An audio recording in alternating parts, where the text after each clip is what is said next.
The following is a special presentation on CW7 Arizona.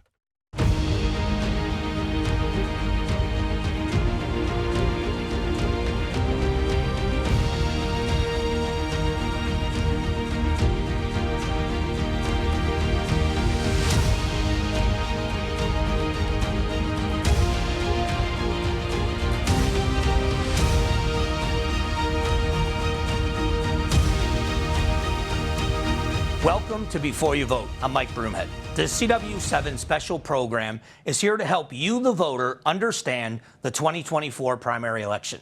We'll be talking with candidates and data analysts to give you insight into who and what is on the ballot. Now, today on the show, how could Arizona's largest city be changed by the 2024 election? Which local city races are shaping up to be the most competitive? We're looking into those questions. Then we're breaking down the president's latest budget request for 2025 and what that means for Arizona residents. We'll be back here on Before You Vote in exactly 60 seconds.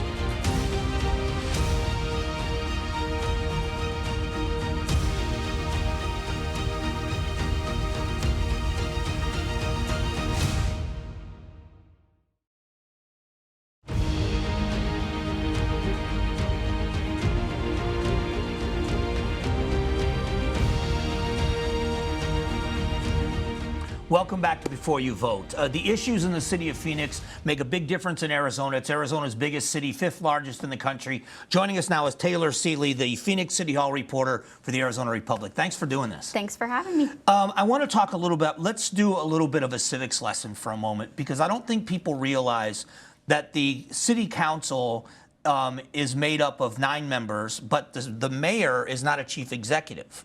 Can you explain that city manager power and what it means to have a mayor that doesn't have veto powers? Yeah. So in Phoenix and in all of our Arizona cities, we have a form of government where the city manager is the chief executive of the city. So in that form, our city council operates as a board would on a nonprofit organization.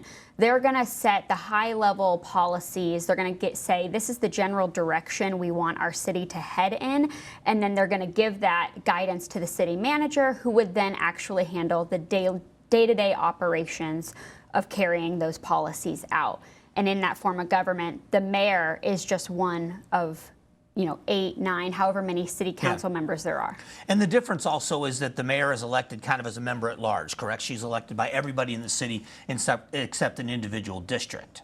Right. City council on Phoenix has 8 districts, so your representative is just your area. The mayor is the representative for everyone. When that happens, again, some people concern the city manager is not an elected position, but what that does is the power in that office and the control of what goes on in the day-to-day operations, that's the person that has to answer for those things, correct? Right. So let's talk about the district races that are coming up, but there's really only one competitive race, and that's District 7, I think it is. What does that look like in that race? Can that one seat change the makeup and the majority that they have on the council or not? Well, right now, Phoenix City Council, they're technically non-partisan positions. We all kind of know where their politics stands, but with the current makeup, whoever replaces Councilwoman Yasmin Ansari, it's not going to significantly shift this council. I mean, if you have a very vocal person, Senator Anna Hernandez has already thrown her hat in the ring saying she wants to run. She's really vocal. She's pretty different from the existing council members. So that would obviously change the dynamic, but in terms of voting power, I don't think you're going to see a huge shift. So then can you talk about some of what you believe are the most important issues that the city is dealing with? There might be a difference between what the council considers, but what the city is dealing with, what are some of the things they're focused on? Well, right now, I would say that the city of Phoenix is probably most focused on homelessness and housing. Obviously, the homeless encampment, formerly known as the Zone, has been a huge issue that has even garnered national attention. That's something that the city council doesn't want to be known for. So they're working pretty diligently to get housing up, to figure out how to keep people out of that area and kind of keep the area safe. That's probably the #1 issue right now. And there was all this talk about people that are service resistant and the people that are not going to go into the aid the city wants to give them. I know the city is partnered with St. Vincent de Paul and trying to get transitional housing for people. But the one statistic of Maricopa County wide has been the huge uptick in heat-related deaths last year. Yes. What is the city, are you reporting on, what are you seeing them talking about doing to alleviate some of that with the heat and getting people out of the heat? So the heat office actually presented their plan to City Council a few weeks ago, and it was a somewhat controversial plan. The thing about heat deaths is that they're mostly experienced by people experiencing homelessness and people who are struggling with substance abuse disorder. So what the city's heat office and their Office of Homeless Solutions has proposed is to create heat respite centers that are open overnight. That's at public libraries, and there's a senior center in South Phoenix. And there is some concern from both council members and the surrounding residents about extending hours at a library and if that's going to lead to more homeless issues. And council members, I think, even say we don't want to call it a nuisance, but we're going to call it what it is, a nuisance in the area. So that's what the city's planning right now. I think it's pretty safe to say it's going to move forward with extended library hours in a few locations, overnight heat respite at Burton Bar Library and the Senior Center down in South Phoenix. When you talk about housing specifically, we know that recently the governor vetoed a bill that would have settled this statewide because the legislature would have put a lot of control, taken a lot of control away from the cities. Well, now that that hasn't happened, is the city of Phoenix developing a plan on what they believe will be more on affordable housing? I know they're doing parking lot changes and some other things to build apartment complexes, but what about housing? What are you seeing them do? The city has a housing plan that they've been working on for a few years now. I think it's a pretty multi-pronged approach. They obviously have processes that they're trying to quicken so that it's just faster and less bureaucratic for developers to build. But they also want to see, affordable housing, or at least be open and welcoming to it. So there are both of those approaches. When you look at how you couple the growth in Phoenix, 'cause I used to always say Phoenix is a wide city, it's not a tall city, but we are seeing that growth where things are growing taller. Addressing public safety and the need for more fire stations, I know with the bond issues that happened, is there movement on how they're going to start planning those and developing those? And have they announced any kind of a timeline for seeing some changes, especially with the fire department?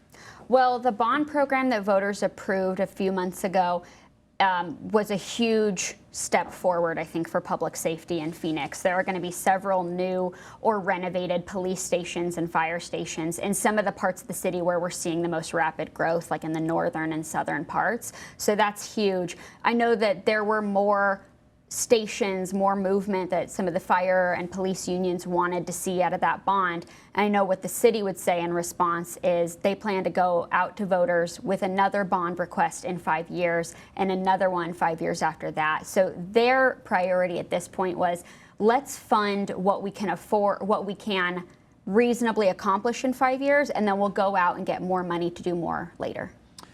Listen, I appreciate the time. It's such a major city and it plays such a big role in overall in Maricopa County and the state. So I think it's an important thing for people to hear. Appreciate the expertise and thanks for coming down. Thanks for having me. All right, we'll be back here in just a few moments with more on Before You Vote. Coming up next, as the 2024 election starts to take shape, we're taking a deep dive into voter preferences in tracking Arizona. Plus, later in the show, find out how President Biden's budget proposal could affect you. This is Before You Vote.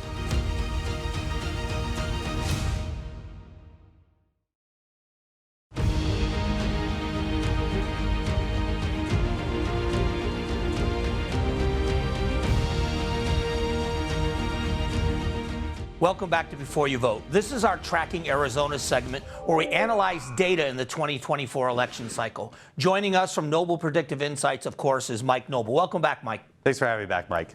All right, let's talk about the presidential preference election just for a moment. I don't think there was many surprises, but I also don't think you're going to be able to get much information until we factor in the all-important independent voters. Am I right? You're absolutely right, Mike, because with Arizona now going from a ruby red state to this, one of the key battleground states to ultimately decide the presidential election, is that the independents ultimately are going to be the ones tipping the scale of who's going to be winning or who will be losing in the general election. So it's really going to come down to the independents at the end of the day.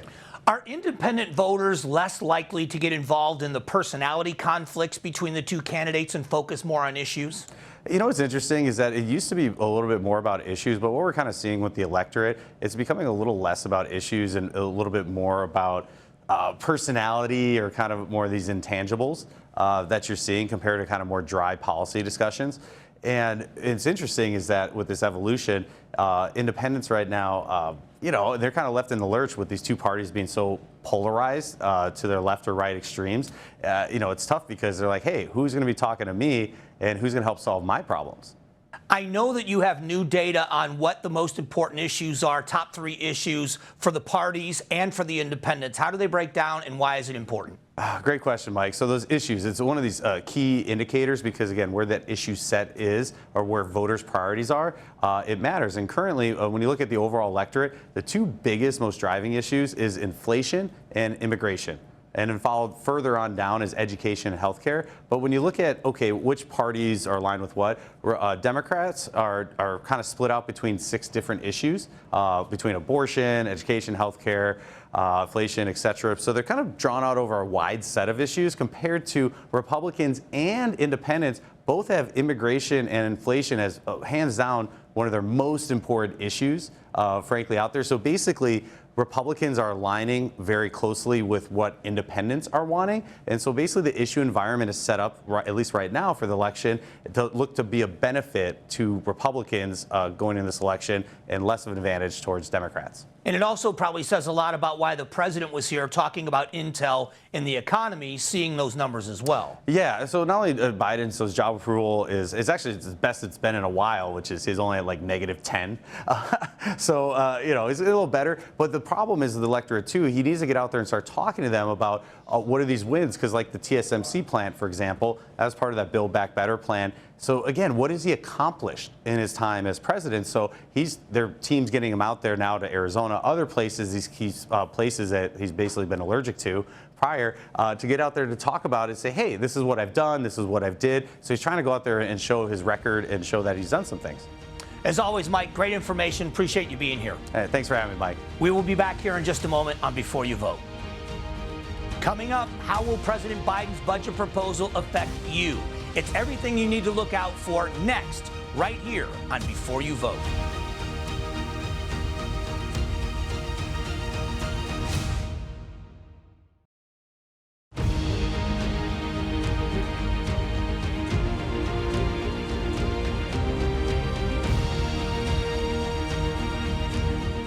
Welcome back to Before You Vote. The old saying is people vote with their wallets, and so if that's the case, how people feel about the economy could dictate how they vote in the election. To talk about that is the research director from the Grand Canyon Institute, Dave Wells. Dave, thanks for doing this. Oh, glad to be here. I want to talk specifically about how Arizona is affected in the national economy, of course, but the president was here this week making a big announcement about the chip industry with Intel, $6.8 billion investment, loans on top of that.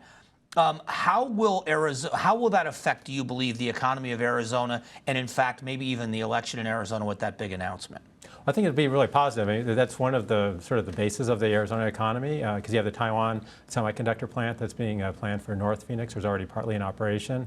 And these key subsidies, this is only the one of multiple ones of federal dollars that are going to help these happen. On the flip side of that, though, there was also a report yesterday in the Japanese press that some of the suppliers are cutting back on their Arizona plans or delaying them.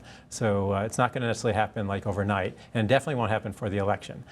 So I don't think it'll necessarily affect the election because it's probably just too short of a time period, although obviously they'll play that up in their talking points. Yeah, but the overall economy, we've seen immense growth in jobs, and wages have increased in Arizona. Am I right about that? That we've seen better paying jobs coming to Arizona in the last few years. That's got to be a positive, or have a positive effect on people when they decide who they're going to vote for.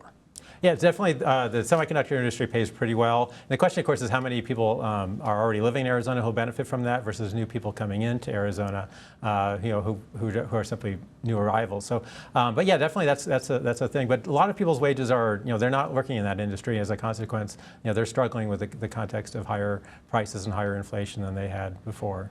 One of the big conversations we've been having, and I have it quite a bit on the radio show, is about affordable housing and what we can do to address that issue. And listening to some of the economists here in Arizona saying that this could have such a big effect because if you can't pay for shelter, you're not going to pay for other things as well. What do you think a solution might be, and how long do you see this problem being in the pipeline where we just don't have enough houses being built? Yeah, I mean, I think what's happening on the rental market has been positive because there's actually been a lot of new rental units on there. But we did research of airport workers over the summer. You know, a lot of them are barely getting by, and they have to cut back on other things because if you don't have a house, you don't have a lot of stuff. So so we're I'm expecting that it's going to stay high. I mean, it's going to possibly, sort of level out a little bit, at least on the rental part of it. And certainly the prices for homes may level out, but they're really too high for young people to afford. So it's causing younger adults, like my son moved back from Michigan, and he's living in my house. He's 29.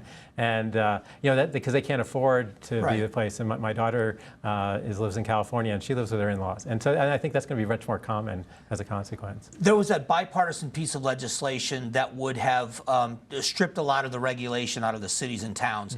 The Association of Cities and Towns was happy this was vetoed. I talked with somebody from the Home Builders Association that really wanted this to pass, that if they could build smaller homes on smaller lots, they could build affordable housing. Even though that was vetoed, are there some answers in that direction that you think that could help solve this and alleviate some of the problems? I think that bill is moving in the right direction. But what happens, of course, is that cities and towns they like to have control, and they don't like the state interfering with that. But I think those are the kind of loosening of the regulations to enable more density. Because essentially, that's what we need to do. Because we can't build out in the desert, forever. There's sort of limited returns to that. And so I think that's definitely in the right direction. I know Steve Kaiser worked on that a lot last session, and hopefully, they'll find a way to make something happen in the future. In some of the areas, the densely urban areas, Phoenix has made some changes, making some changes to parking to make it easier to build apartment complexes without this. Do you believe that's also going in the right direction? Some more of those rental units like apartments and condos?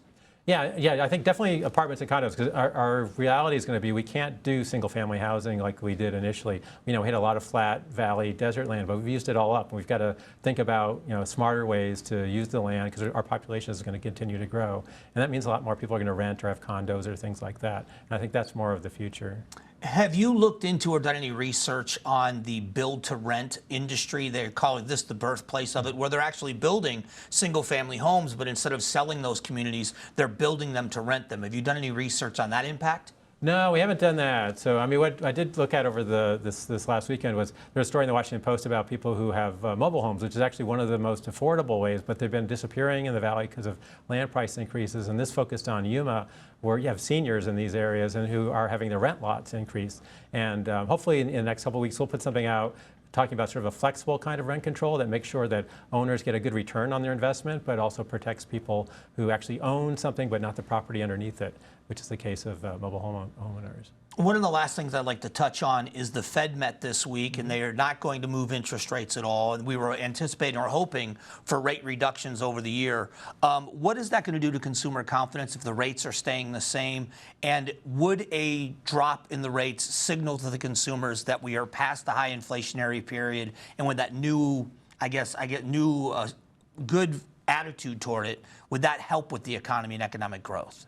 Certainly help with their attitudes about it. People would feel stronger about that. I mean, for the most part, inflation has leveled off, although if you look at gas prices, you notice they're going back up again. But for the most part, things have leveled off, but people still feel a bit uneasy about that. So at the point where the Fed feels confident enough to lower rates, I mean, that's going to help push down mortgage rates and other kinds of things. So I think that'll be a boost. And again, hopefully before the end of the year, they'll feel more confident to do that. In your opinion, economy is still going to be one of the biggest issues at the voters in the polls? Yeah, definitely this year. I mean, we've had a lot of culture wars these days in politics, but I think this time around it's really going to be a lot about the economy. And a lot of the macro measures are really good, but a lot of people individually are feeling still a bit uncomfortable. I appreciate the time and I appreciate the insight. Oh, very glad to be with you. All right, we'll be back here in just a moment. There's more before you vote after this.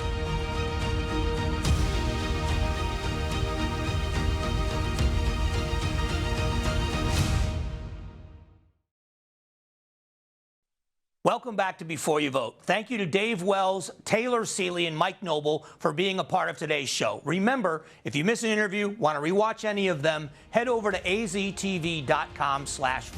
Next week, I sit down with City of Phoenix Mayor Kate Gallego to discuss her thoughts on the Valley's future. Join us next week on Before You Vote. For a list of voter resources, visit cw7arizona.com.